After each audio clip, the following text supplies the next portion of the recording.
Welcome to Code Fix, where you learn and enhance your programming experience. In this video we have shared how TypeError unsupported operand types for NoneType and NoneType. This error message typically occurs when you are trying to perform a mathematical operation, specifically subtraction, on two variables that have the value of none.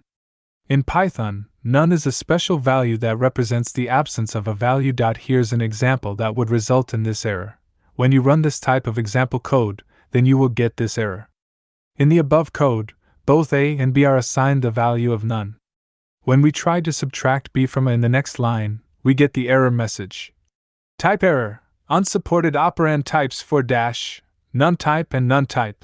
To fix this error, make sure that both variables have a value that can be subtracted. For example, now let's run this example code. Here is the output you will get. In the above code, a and b have been assigned values, so the subtraction operation between them will work correctly. Hopefully this video helps you to sort out the issue you were facing. If you still face problem or need further help, just write in comments.